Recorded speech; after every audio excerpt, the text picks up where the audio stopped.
은혜 받으실 하나님 말씀은 민수기 1장 1절로 19절까지 말씀, 우리 하나님 말씀을 받들어 한 절씩 교독하도록 하겠습니다. 자, 오늘 말씀의 제목은 애굽 땅에서 나온 후에, 오늘부터 이제 민수기 강의 말씀 함께 나누도록 하겠습니다. 먼저 책 제목이 왜 민수기인가, 두 번의 인구조사가 나오기 때문에 그렇습니다. 1장과 2장에 제1차 인구조사가 나오고 26장에 두 번째 인구조사가 나옵니다. 그런데 원래 사실은 이 히브리 성경의 제목은 민수기가 아닙니다. 민수기가 아니라 원래 제목이 따로 있습니다. 그게 뭐냐면 베미드바르, 뭐냐면 광야에서. 민수기의 원래 책 이름은 민수기가 아니라 베미드바르, 광야에서. 이게 원래 책의 제목입니다. 그런데 이게 헬라어로 번역될 때, 그러니까 70인역이라는 헬라어 성경이 있어요. 번역될 때 아마 이제 그 번역하는 분이 인구조사라는 이 말이 나오니까 그래서 모르지만 원래 숫자를 잰다 아르트 모이라는 그 말을 번역하고 후에 이제 라틴어 성경으로 번역되고 또 영어 성경으로 번역되고 영어 성경으로 우리 한국말로 번역이 될 때 이거를 넘버스 이렇게 넣은 거예요. 민수기. 그런데 사실은 원래 히브리 이 민수기의 원래 제목인 광야에서 이렇게 번역했으면 더 좋을 뻔했어요. 사실은 그게 더 정확한 의미를 담고 있습니다. 왜냐하면 이 민수기에 이스라엘 백성들의 그 광야 생활의 거의 98%, 거의 90% 넘는 이 38년간의 그 시간들을 기록하고 있는 게 민수기 이 말씀이기 때문에 그렇습니다. 왜 그렇게 오래 했었는가? 원래 그렇게 오래 있을 필요는 없었는데 결국에 원망과 불순종 때문이었다는 거 우리 잘 알고 있잖아요. 예. 자, 신기한 것은 보십시오. 광야에 먹을 것도 없고 마실 것도 없고 뭐 낮에는 덥고 밤에는 춥고 이런 곳인데 광야에서 배고파 죽은 사람 한 명도 없었어요. 목말라 죽은 사람 하나도 없었고 얼어 죽은 사람 하나도 없었고 더워가지고 일사병 걸려 죽은 사람이 하나도 없었는데 다 어떻게 죽었습니까? 다 원망하고 불평하다가 죽은 사람들이 얘기해요. 이것을 하나님께서 우리를 위해 기록하셨다라고 고린도전서 10장에 보면 이렇게 기록을 해요. 들어보십시오. 그들에게 일어난 이런 일은 본보기가 되고 또한 말세를 만난 우리들을 깨우치기 위해서 기록했다. 이렇게 고린도전서 10장에 기록을 합니다. 그러니까 이 말씀을 통해서 민수기를 통해서 하나님께서 우리에게 주시는 음성이 있는 줄로 믿습니다. 아멘. 자, 1절을 다시 한번 보시기 바랍니다. 이스라엘 자손이 애굽 땅에서 나온 후 둘째 해 둘째 달 첫째 날에 여호와께서 이렇게 얘기를 하죠. 자, 제일 먼저 주어가 이스라엘 자손이 이렇게 나오죠. 자, 민수기의 주인공 이스라엘. 아시다시피 그 원래 이들의 이 이스라엘이 원래 이름이 아니고 원래 이름이 뭐였어요? 야곱이었죠. 야곱을 이스라엘로 바꿨죠. 어디서? 창세기 32장에 야복강에서. 그죠? 야복강에서 형 에사가 자기 죽이려고 막 그래서 형한테 막 뇌물을 보내고 막 해도 이 에사가 뒤끝 있는 사람이었잖아요. 안 통하는 거예요. 그러니까 막 노를 풀지 않고 이 선물 공세도 안 통하니까 그래서 하나님 앞에서 붙들고 씨름하잖아요. 우리 이걸 기도로 이해를 합니다. 천사 씨름을 하는데 이때 천사가 야곱을 향해서 이런 얘기를 한단 말이에요. 그가 이르되 내 이름을 다시는 야곱이라 부를 것이 아니요 이스라엘이라 부를 것이니 내가 하나님과 및 사람들과 겨루어 이기었음이라. 이런 말씀이 나와요. 그러니까 이스라엘의 뜻이 하나님과 사람과 더불어 겨루어 이긴 자입니다. 그러니까 그래서 이제 야곱이 이스라엘로 바뀐 거예요. 겨루어 이겼다 하나님을. 근데 말은 바로 하셔야 돼요. 야곱이 하나님을 이긴 거예요. 하나님이 져주신 거예요. 하나님이 져주신 겁니다. 그죠? 근데 하나님이 왜 져주셨느냐? 매달렸기 때문이에요. 자, 여러분 하나님은 어떤 분이신가? 끈질기게 매달리고 우리가 울부짖어 기도하는 자에게 하나님은 져주시는 분임을 여러분 믿으시기 바랍니다. 그렇기 때문에 우리가 이 자리에 나오는 거예요. 그럼 출애굽 시작하는 부분에 이런 말씀이 나와요. 이스라엘 자손이 그 압제 가운데 고된 노동으로 말미암아 탄식하여 부르짖으니 그 노동 때문에 부르짖는 소리가 하나님께 상달됐대요. 하나님이 그 고통의 소리를 들으시고 하나님이 아브라함과 이삭과 야곱에게 세운 언약을 기억하사 이스라엘 자손을 돌아보셨다 이런 말씀이 나와요.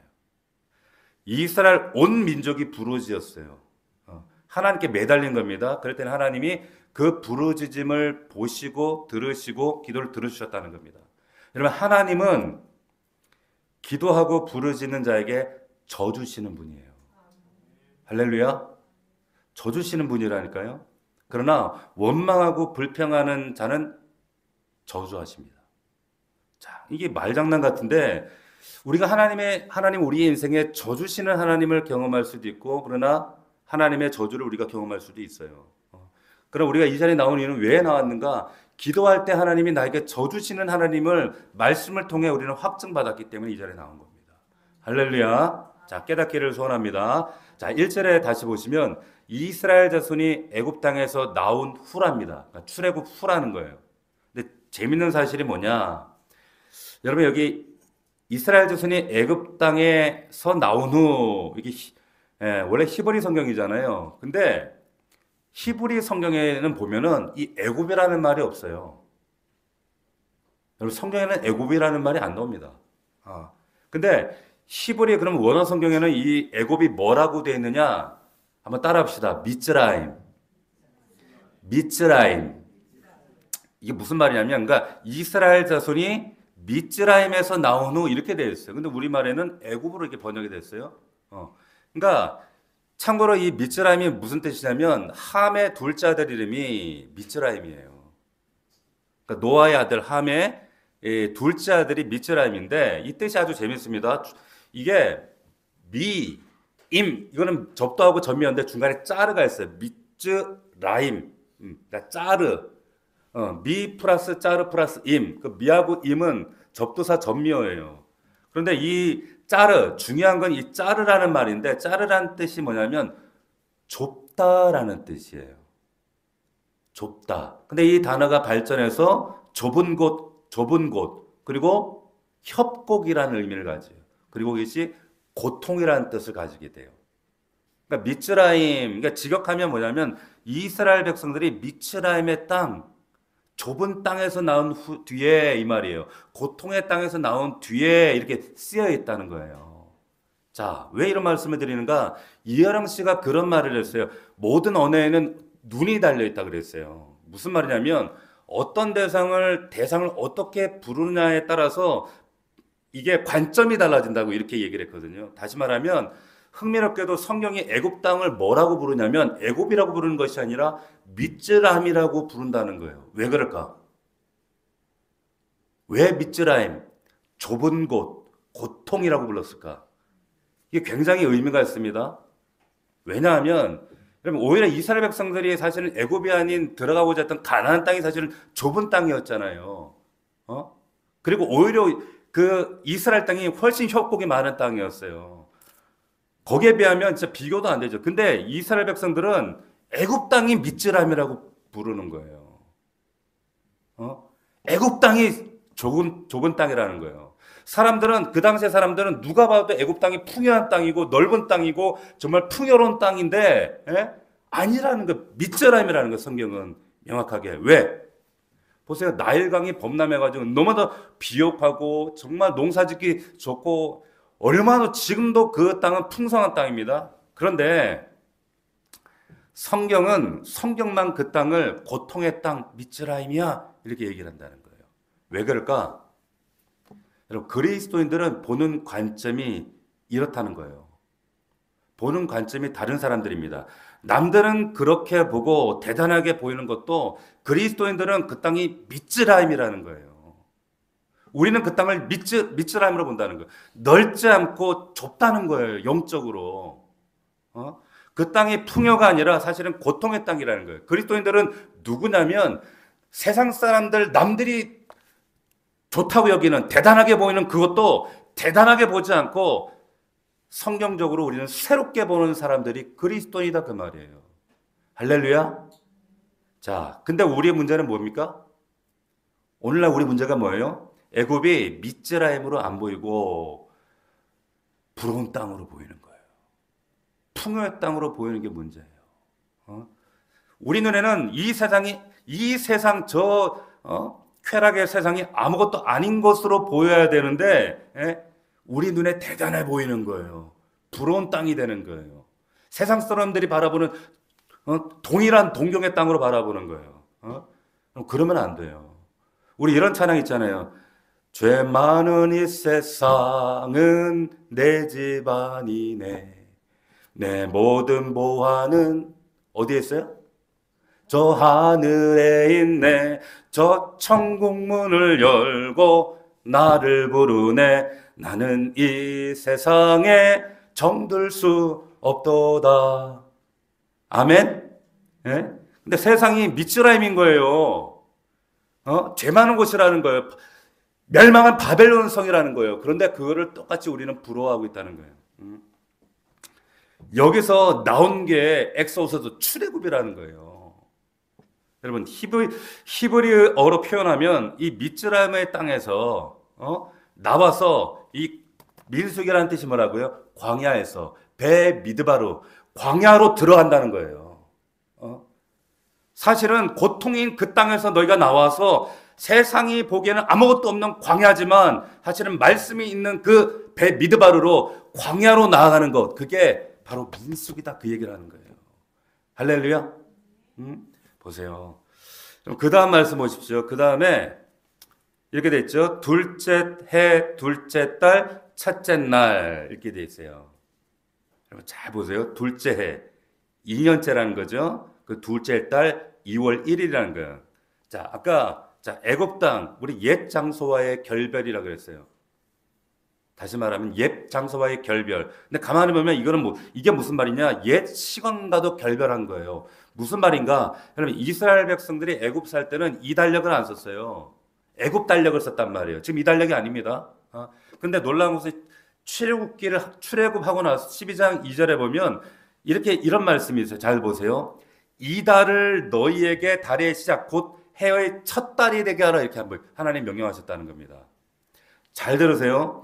이 달을 너희에게 달의 시작 곧 해의 첫 달이 되게 하라. 그러니까 실제로 여러분 출애굽 벌어진 달이 4월일 수도 있고 5월일 수도 있고 6월일 수도 있어요. 몰라요.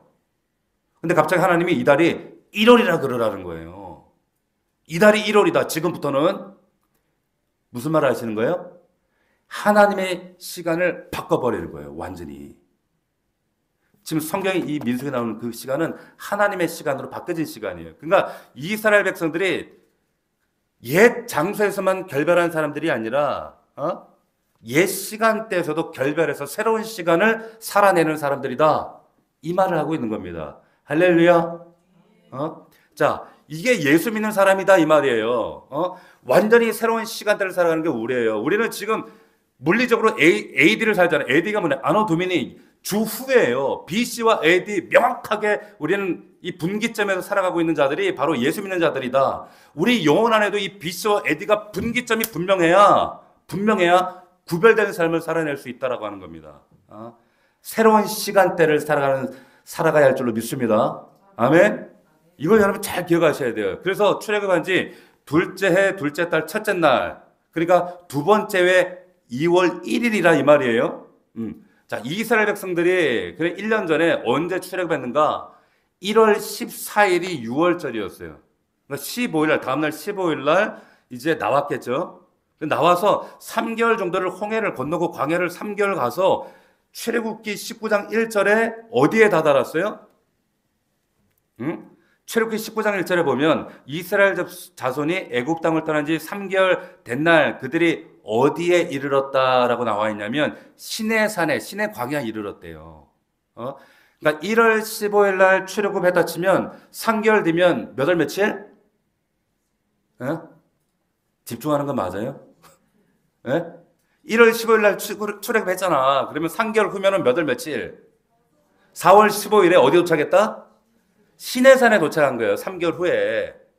4월 15일에 도착했는데 거기가 출애굽기 19장이에요. 19장. 근데 19장 거기서 아세요? 안 움직여요. 출애굽기 19장에서 딱 멈춥니다. 여러분 모르시겠지만 출애굽기 19장부터 출애굽기 끝나는 장까지 계속 그 자리에 있었던 거예요.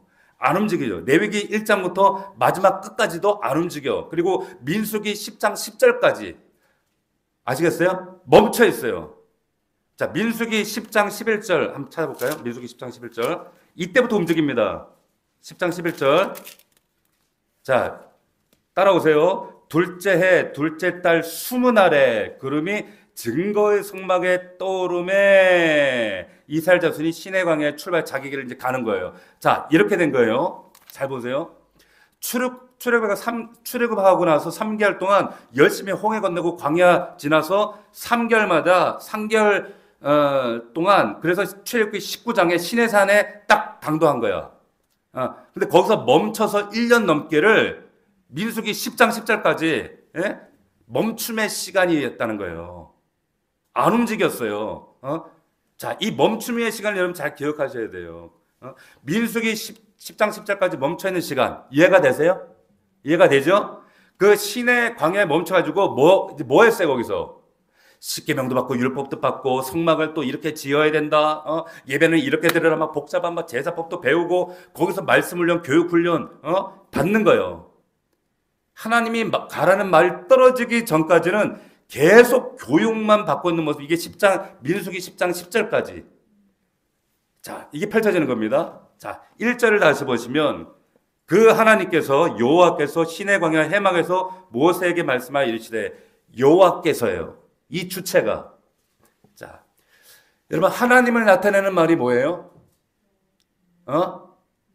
여호와는 이름이고 하나님 이건 뭐예요? 하나님. 여러분 잘 헷갈리시나요? 하나님이라는 뜻은 뭐예요?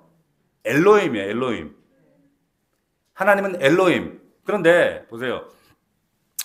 그 하나님에게 이름이 있단 말이에요. 그 이름이 뭐예요? 그게 여호와예요. 아시겠어요? 하나님이 이름이 여호와라는 걸 모르다가 출애굽기 3장에 비로소 모세 때문에 모세를 통해서 하나님이 이름이 여호와구나. 처음 듣는 것 같은 표정으로 저를 보시면 제가 굉장히 당혹스럽단 말이에요. 엘로힘은 하나님을 일컫는 객관적이고 우주적인 말이고 하나님. 그런데 그분의 이름이 여호와라는 거예요. 조선시대 우리가 폐하, 전하 이러잖아요. 근데 그거는 객관적인 왕이 그 이름이고 왕이라는 호칭이고 근데 진짜 이름이 있단 말이에요. 태조하면 누구? 이성계. 그리고 영친왕, 순종. 근데 그 아들 황태자가 누군지 아세요? 이구라는 사람이 있어요. 이구. 마지막 황태자가. 근데 이구라는 이름은 잘 몰라. 잘 모르요. 왜? 아주 가까운 사람들만 그 영친왕의 아들의 이름이 이구구나 그걸 안단 말이에요. 그런 것처럼 아무나 하나님 이름 엘로힘으로만 알았는데 그 하나님의 이름을 여호와라는 것을 이스라엘 백성들이 알게 된 거예요. 아무나 모르는 그 이름을. 자, 누구에게? 친밀한 사람들에게만 알려주는 거예요. 친밀한 사람들. 그게 이스라엘 백성이란 말이에요. 근데 그 하나님의 이름에 제가 설교했어요 한번 전에. 이 이름에는 비밀이 있다 그랬죠. 그 여호와라는 하나님의 이름의 뜻이 뭐예요? 나는 스스로 있는 자. I am who I am. I am who I am. 나는 스스로 있는 자. 근데 이게 좀 부족한 번역에 이게 수수께끼 같잖아 이게. 나는 나야. 이게 뭔 말이야 이게. 좀 의역을 한 거죠. 나는 스스로 있는 자다라고 하는 건 좀 의역을 한 거죠. 근데 이 이름이 비밀이 있다라고 제가 전에 한번 말씀드린 적이 있어요. 이게 비동사입니다. 하나님의 이름이 비동사라 이 말이에요. I am. I am. 우리는 성문 종합 영어를 배운 사람들 아니에요. 그죠? 영어 공부를 해보면 비동사의 뜻이 두 가지가 있잖아요. 그죠? 비동사가 뭐가 있어요? 비동사는 그냥 I am here. 나 존재한다. 이런 뜻이 있고 또 하나는 비동사라고 하는 것은 뒤에 보호가 필요해. 맞아요? 그러니까 내가 예를 들어서 I am으로 끝나지 않고 뒤에 뭐가 따라요? I am happy. 뭐 내가 행복하다. happy가 필요하든지 I am 저 같으면 I am pastor. 난 목사다. 뒤에 꾸며주는 말 보호가 필요한 이런 동사를 우리가 비동사라고 하잖아. 보호가 필요한 동사를. 별로 공감이 안 되는지 이해가 안 되는지 하여튼 그렇잖아. 예? 이해가 안 되도 그냥 끄덕이세요 그냥. 어쨌든 보세요. 이게 무슨 말이냐면 하나님의 이름이 I am이라는 이 말은 뭐냐면 뒤에 뭐든지 붙을 수 있다는 거예요. 내가 체험한 하나님은. 아시겠어요? 예를 들어 내가 아팠는데 날 치료하시는, 날 만져 고치시는 하나님을 경험했어. 그 사람에게 그 하나님은 어떤 하나님이에요? 치료 하나님. I am your healer가 되는 거예요. 요한 라파가 된단 말이에요. 자, 그 사람한테는 경험한 체험한 사람한테 그 하나님 그렇게 되는 거예요. 하나님이 내게 내가 없는 것 아시고 공급하시고 부족한 것 채워주신 하나님을 경험했어? 그럼 뭐야? 그 하나님은 I am your provider. 공급자의 하나님 되시는 거예요. 자, 그러니까 그게 성경에 나오잖아요. 나는 치료의 하나님이다. 나는 승리의 하나님이다. 나는 너의 라파의 하나님이다. 다윗이 경험한 하나님이, 그래서 다윗이 복된 게 왜 복된가 하면 하나님은 나의 요새요, 하나님 나의 반석이요, 나의 힘이시요, 이런 얘기를 하잖아요. 자기가 다 체험한 그 하나님을 고백하게 그 말이에요. I am이란 말이에요. 하나님은 나에게. 이 I am이 여러분들에게 풍성하기를 주의 이름으로 축복합니다. 저는 여러분들의 이 간증이 넘쳤으면 좋겠어요. 나의 하나님을 경험해서 이 하나님을 간증해야지 복음이 능력 있는 거예요. 누군가의 하나님이 아니라 내 아내, 내 남편의 하나님이 아니라 내 자녀들도 우리 부모의 하나님이 아니라 나의 하나님, 이 하나님을 만나야 된다라고 하는 거죠. 아멘. 자, 이 비밀이 담겨져 있다. 자, 근데 그 하나님이 신의 광야 회막에서 말씀하신대. 말씀해 보니까, 자, 출애굽기 마지막에 보면 이제 회막이 건설이 돼요. 근데 거기에 영광이 가득히 임재한단 말이에요. 이게 출애굽기 4장으로 40장에서 그게 끝난단 말이에요. 근데 왜 회막이 꼭 필요했는가? 여러분 생각해 보세요. 오늘 말씀 보면 분명히 알게 됩니다. 어떻게? 자, 광야 생활을 본격적으로 시작하기 전에 이 민수기의 본래 제목이 광야에서라고 했어요. 그러니까 이 민수기를 시작하면서 하나님 말씀을 주시는 거예요. 사람이 떡으로만 사는 것이 아니라 말씀으로 살아야 된다. 그래서 광야, 여러분 아세요? 광야라는 말과 이 말씀이라는 어원이 같아요. 물도 없고 마실 것도 없고 지도도 없는 이 배 미드바르 광야에서 다바르가 말씀이거든요. 말씀이 있어야 산다 그 말이에요. 할렐루야. 광야 같은 여러분 인생길도 말씀 없으면 여러분들 못 살아요. 도박이라니까. 여러분 근데 로또 해봤죠? 걸려요? 맨날 꽝이야. 말씀 없으면 맨날 꽝이라니까. 여러분 그 말씀이 내 발에 등려 내 길에 빛이 되심을 믿으시기를 축복합니다. 자, 그 말씀은 이제 보니까 회막에서 모세에게 말씀하셨대. 모세. 여러분 잘 모세를 봅시다. 여러분 이 민수기의 주인공인 모세. 모세라는 이름을 보면 구원과 관련이 있습니다. 그렇죠? 모세의 이름의 뜻이 뭐예요? 건진받은 자. 물에서 건진받은 자. 근데 모세는 단지 건진받은 자가 아니라 나중에 남을 건지는 자가 돼요. 맞습니까? 구원받은 자로 끝나지 않고 남을 구원하는 자로 살게 돼요. 사명이에요, 이게. 잘 보세요. 우리가 다 모세예요. 왜? 우리가 다 건진받은 자거든. 죄와 멸망과 저주도 건진받은 자거든요. 내가 모세였네? 네. 그러니까 여러분 우리가 이제 분명히 아셔야 돼요. 우리가 건진받은 자가 되었다는 것은 건지는 자가 되셔야 한다는 뜻이에요. 아멘. 여러분들이 모세가 되셔야 한다는 거예요. 여러분 인생 가운데 몇 명 건지셨어요? 여러분 건지셔야 돼요. 애쓰셔야 돼요. 문제는 뭐냐? 우린 자꾸 건진받은 걸로만 만족해요. 남 건지는 자가 되시기를 주님의 이름으로 축원합니다. 자, 또 모세가 누구냐? 궁궐과 광야의 지도를 다 아는 사람이었어요. 자, 40년간 바로의 아들로 살았어요. 바로 딸의 공주의 아들로 살았어요. 미디안 광야에서 또 양치는 자로 살았어요. 근데 자기가 살았던 그 삶의 자리가 하나님의 섭리와 뜻이 연결되어 있다는 걸 잘 아셔야 돼요. 이게 무슨 말이냐? 이집트의 왕자로 자랐기 때문에 다시 구원자로 이집트에 갔을 때 자기 집 드나들듯이 거리낌 없이 드나들 수 있었던 거예요. 광야에서 40년 살았기 때문에 40년간 이스라엘 백성 인도할 때도 탁월한 리더십을 발휘할 수 있었다 그 말이에요. 여러분 잘 생각해 보세요.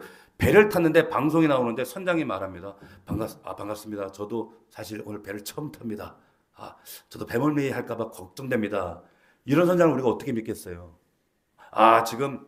지금 전쟁 났는데 지휘관이 사실 저도 오늘 전쟁이 처음입니다. 하지만 한번 열심히 해보겠습니다. 이런 사람을 어떻게 믿겠어?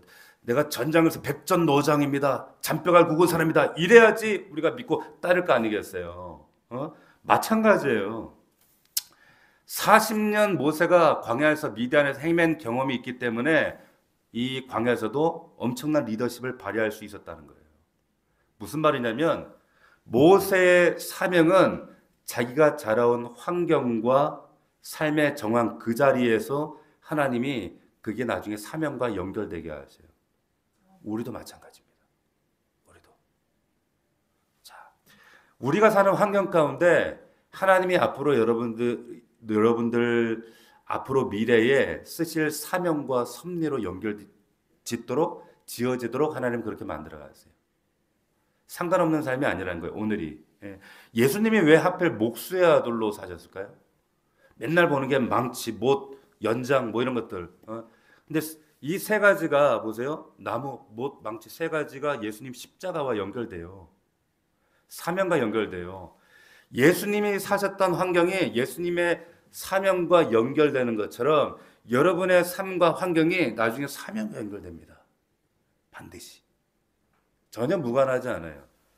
자, 또 누구냐? 모세가 누구였는가? 출애굽기에 보면 2장에 이런 말씀이 나오죠. 사람을 죽이는 장면에서 모세가 장사한 후에 한 번은 자기 형제들에게 나가 그들이 고되게 노동하는 것을 보더니 어떤 애굽 사람이 한 히브리 사람 곧 자기 형제 치는 것을 본지라. 그리고 그 다음에 뭐 어떤 말씀인가 하면 좌우를 살펴 이랬어요. 좌우를 살펴. 이 부분이 중요합니다. 모세가 좌우를 살피는 자였어요. 그리고 사람이 없음을 보고 그 사람을 쳐 죽이죠. 모세는 좌우를 살피던 자였습니다. 그런데 그때까지 하나님이 쓰임받지 못해요. 하나님께. 근데 언제 모세가 비로소 쓰임받게 되느냐? 좌우를 살피던 자가 위를 살피는 자가 될 때 하나님 그를 쓰는 거예요. 여러분 꼭 기억하셔야 됩니다. 우리가 아무리 세상 처세를 배우고 경험을 따라서 좌우를 살펴도 하나님께 쓰임받지 못합니다. 여러분 하늘 위를 살펴야 하나님께 쓰임받게 될 줄로 믿습니다. 여러분 꼭 기억하셔야 돼요. 또 모세가 어떤 사람이었는가? 사도행전에 보면은 이런 말씀이 나와요. 모세가 애굽 사람의 모든 지혜를 배워 그의 말과 하는 일들이 능했다 이런 말이 나옵니다. 세상 지혜와 세상 언어에 능통했다 이 말이에요. 근데 쓰임받지 못했어요. 하나님 앞에. 이집트 지혜와 언어에 능통했는데 하나님 쓰시지 않았어요. 똑똑했는데 안 썼어요. 그런데 나중에 하나님 말씀에 붙들릴 때 능통한 자가 될 때 하나님께 붙들려 사용됐어요. 할렐루야. 여러분 말씀 붙드는 종들이 되십시오. 말씀 붙드셔야 돼요. 여러분 마지막 때까지 박 목사가 여러분들에게 말씀 주는 사람을 남을지 마지막 때에 정말 교회가 흩어지게 될지 몰라요.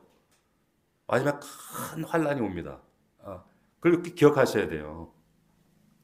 하나님의 지혜와 말씀으로만 광야 같은 인생 통과할 줄로 믿습니다. 자, 2절로 넘어가면 보세요. 너희는 이스라엘 자손의 모든 회중 각 남자의 수를 그들의 종족과 조상의 가문에 따라 명수대로 계수할지니. 자, 회중이라는 단어가 이 단어가 에클레시아입니다. 교회란 뜻이에요. 부름받은 자들이란 거예요. 이 자리가 교회죠. 우리가 교회죠. 자, 우리는 세상 속에서 부름받은 주의 자녀인 줄로 믿습니다. 놀랍게도 하나님이 그 부름받은 자들의 수를 어떻게 해라? 세라.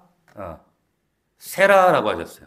자, 근데 우리가 이 센다라는 수를 우리는 카운터라고 이해를 하는데 이걸 좀 다시 여러분들 오해를 잡을 필요가 있어요. 이게 여러분 나사라는 말인데 사실은 나사로시라는 말이에요. 자, 뭐 인구조사라 그러니까 머릿수를 계수하라니까 카운터라는 말이구나.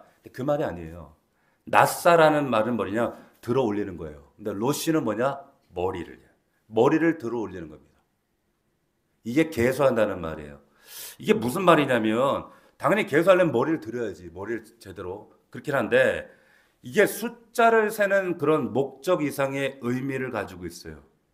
여러분 오늘 이것만 여러분들이 제대로 알고 가셔도 여러분 상당히 수지 맞는 거예요. 잘 들으세요.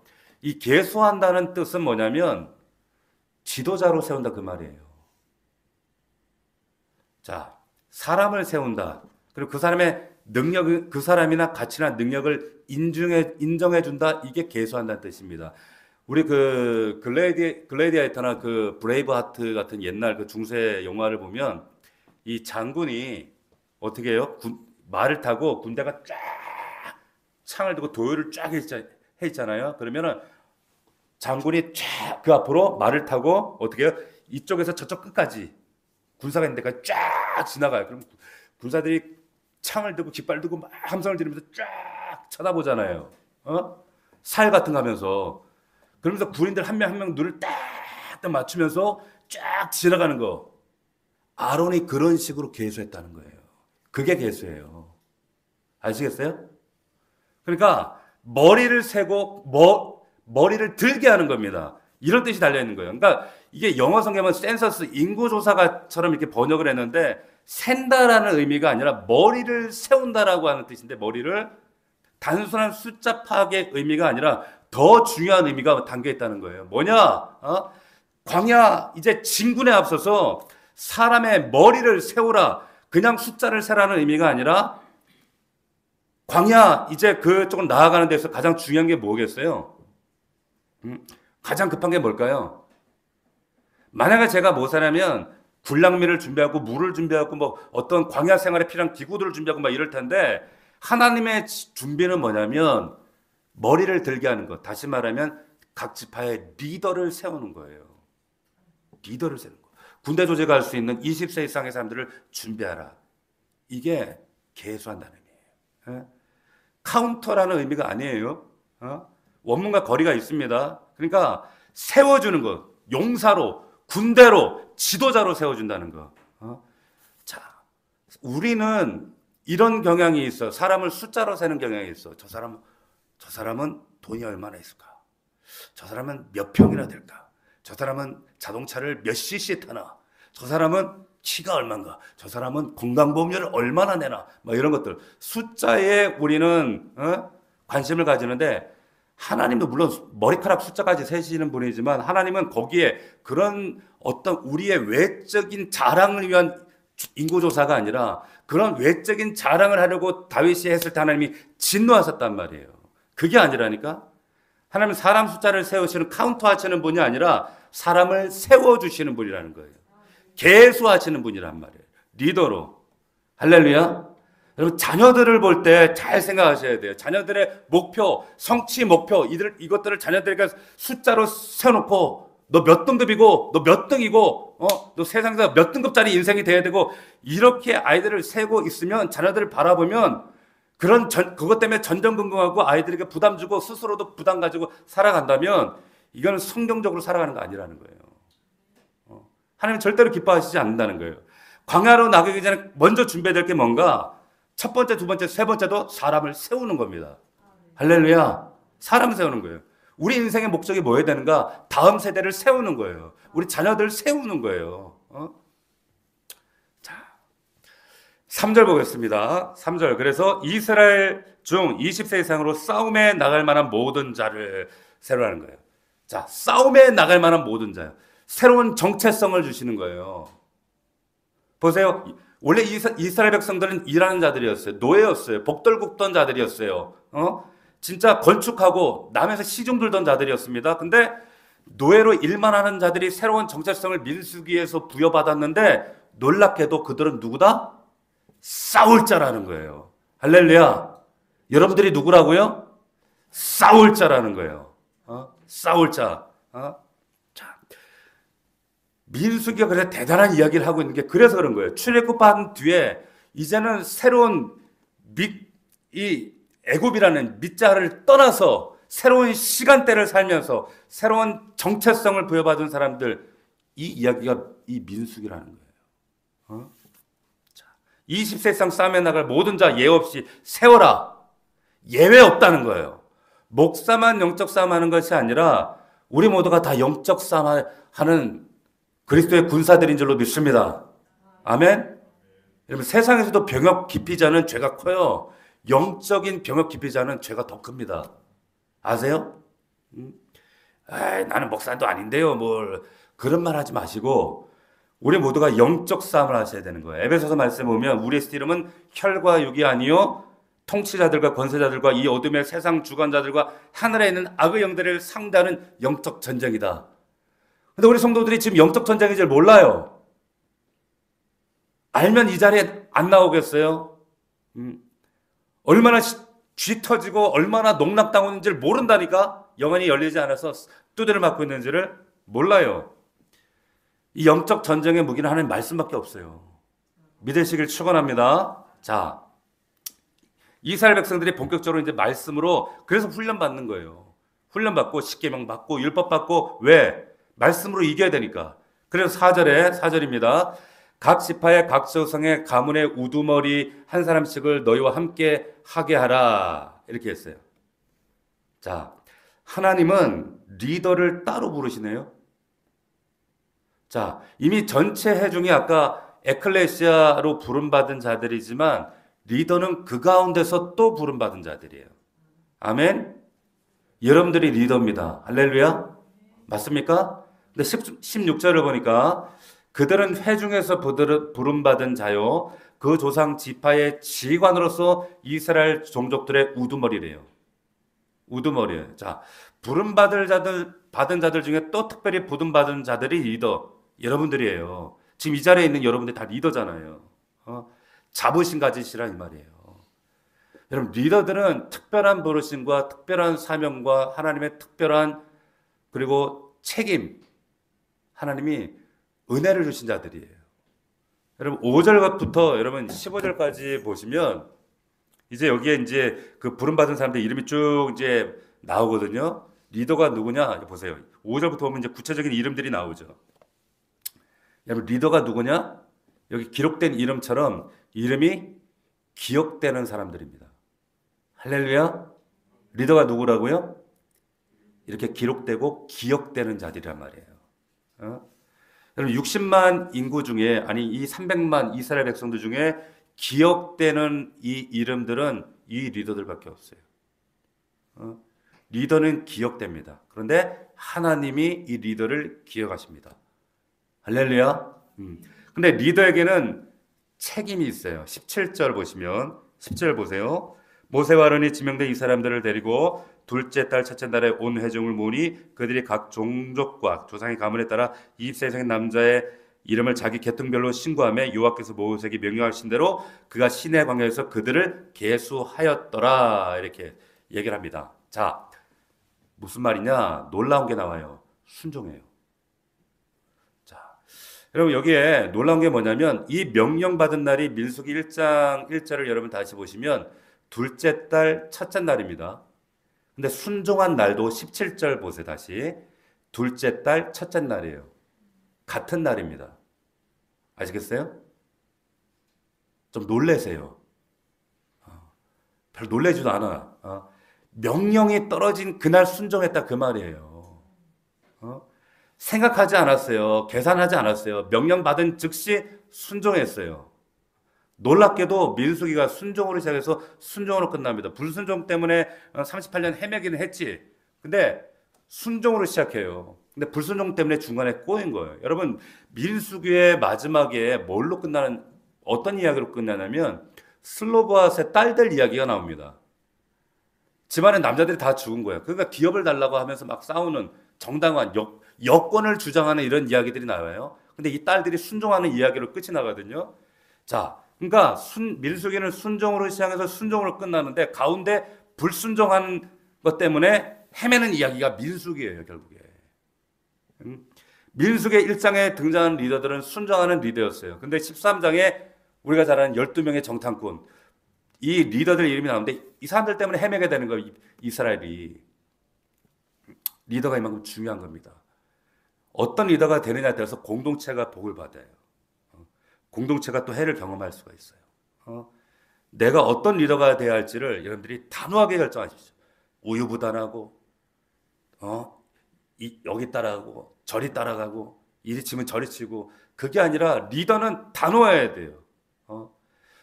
말씀드리지만은 성경 말씀이 그렇다면 그런 거예요. 아멘? 그 말씀 그대로 우리 교회는 타협하지 않잖아요. 그러면 그 말씀대로 따라가면 돼요. 그런데 목사님 제 생각에는요, 제 경험에 비춰볼 때는 그런 건 통하지 않아요. 하나님 말씀 앞에서. 자, 그래서 보세요. 또 한 가지 성경에 굳이 이 리더들 이름을 여러분 쭉 5절부터 15절 보면 이걸 다 우리가 읽어봤지만 기록을 합니다. 굳이 12명의 이름을 여러분 차례대로 한번 잘 보세요. 한번 잘 보세요. 5절부터 15절까지 반복해서 등장하는 단어가 있는데 뭔지 아시겠어요? 에? 오, 훌륭하셔. 맞아요. L이에요. L. 야, 어떻게 알았지? 보세요. 여러분, 엘리술 8명, 12명 중에 8명 이름에 L이 들어가요. L. 그러니까 엘리술, L이 엘로힘이라 그랬죠, 하나님. 그죠? 엘리술, 이 뜻은 하나님은 반석이라는 거예요. 슬루미엘, 하나님은 샬롬이다, 평화다. 느다넬, 이건 느단엘 이 뜻이거든요. 하나님이 주신다. 엘리압, 하나님은 아버지다. 엘리사마, 사무엘하고 비슷한 거예요. 하나님이 들으신다 이 말이에요. 가말리엘, 하나님은 나의 보상이다. 바기엘, 하나님이 찾아오신다. 엘리아십, 하나님이 더해 주신다. 신기하죠? 8명 이름에 엘로힘이 있어요. 하나님이 들어있어요. 이게 왜 중요한가 하면 이 본문에 아버지 이름도 나오잖아요. 근데 아버지 이름엔 보면은 엘이 별로 없어요. 한 명밖에. 여러분 이런 생각 안 해보셨어요? 엘이 들어가는 사람이 한 명밖에 없는데 아버지 중에는 무슨 이유인지 아버지 세대들은 없는데 자식들 이름 질 때는 대거 엘로힘이 들어가. 왜 그럴까? 왜 그랬을까? 이때가 언젠데? 예? 언제? 애굽에서 고난받을 때잖아요. 부르짖을 때. 예? 이집트 땅에서 모진 고난당하면서 하나님 찾은 그때예요. 시기적으로. 그래서 자식 이름을 짓는데 대거 하나님을 넣어요. 엘. 하나님 나의 반석이시지. 나의 아버지시지. 하나님 들으시지. 하나님 찾아오시지. 할렐루야. 아멘. 고난이 그래서 유익한 거예요, 여러분. 그래서 고난이 유익한 거예요. 그게 또한 인간이라는 겁니다. 꼭 기억하십시오. 말씀 마치겠습니다. 자, 민수기 우리를 위해 기록된 말씀이라 그랬어요. 나를 위해서 하나님 주시는 음성이 저는 있었을 거라고 믿습니다. 자, 이스라엘 하나님의 저주심을 경험했는데 원망과 불평으로 하나님의 저주를 경험한 민족이 이스라엘이에요. 내가 하나님의 저주심을 경험할 수도 있고 하나님의 저주를 경험할 수도 있어요. 자, 애굽 땅이 아니에요. 미츠라임입니다. 좁은 땅, 협곡, 고통의 땅. 사람들은 애굽 풍요의 땅, 부여의 땅 이렇게 부르지만 믿는 자들의 시각은 미츠라임이라는 거예요. 그게 믿는 자들의 시선이라는 거예요. 좁은 땅이라는 거예요. 다시 말하면 믿는 자들은 보는 눈이 다른 사람들입니다. 맞습니까? 보는 눈이 달라야 돼요. 우리가 살아가는 이 세상이 미츠라임으로 보여야 돼요. 부러운 대상이 되시면 안 된다는 거예요. 모세가 누구예요? 건진 받았지만 거기서 그치지 않고 건지는 자가 됐어요. 건지는 자 되시기를 주의 이름으로 축원합니다. 우리 에클레시아입니다. 부름받은 자들입니다. 하나님이 부름받은 자를 세래요. 수를 세십니다. 그 수를 세는 게 뭐예요? 리더를 세우는 거, 사람을 세우는 거예요. 우리 교회가 사람 세우기를 원합니다. 새로운 정체성, 우리는 정체성이 뭐라고요? 싸우는 자들이에요. 우린 그리스도의 좋은 군사들이에요. 싸우셔야 돼요. 녹놓고 있다가 의도 터지고 맞아요. 분별하시고 싸우십시오. 무기는 말씀입니다. 할렐루야. 말씀으로 분별하십시오. 리더는, 목자는, 세우신 사람들은 책임과 리더의 특권을 우리가 알았어요. 꼭 기억하십시오. 갑자기 엘이라는 이름이 많이 대거 등장했죠. 고난의 때 하나님 찾았기 때문이에요. 아멘. 우리 신앙생활하면서 우리 가운데도 이런 은혜가 있기를 주님도 더 깊이 알게 되는 여러분들 되기를 주의 이름으로 축원합니다. 축복합니다. 자, 기도합시다. 이 밤에도 우리가 부르짖어 기도할 때 피곤합니다. 우리 육신이 곤고합니다. 저도 목이 막 지금 갈라지고 힘들고 그렇지만은 하나님 부르신 자이기 때문에 목숨 걸고 지금 서는 거예요. 다리가 후달후달 거리긴 하지만은 여러분 우리 다 같이 힘을 내서 정말 삼겹줄 같은 마음으로 서로 격려하며 위로하며 옆 사람에게 여러분들 정말 강력하게 기도 힘을 더해주시고 여러분들 부르짖어서 간구할 때 하나님 하늘 문을 여셔서 아버지 오늘 약속의 말씀 그대로 하나님 정말로 우리가 세상을 바라볼 때 하나님 그 땅을 애굽으로 바라보는 것이 아닌 미츠라임으로 바라볼 수 있도록 도와주시옵소서. 하나님 그렇게 해석될 수 있는 자들 되게 하옵소서.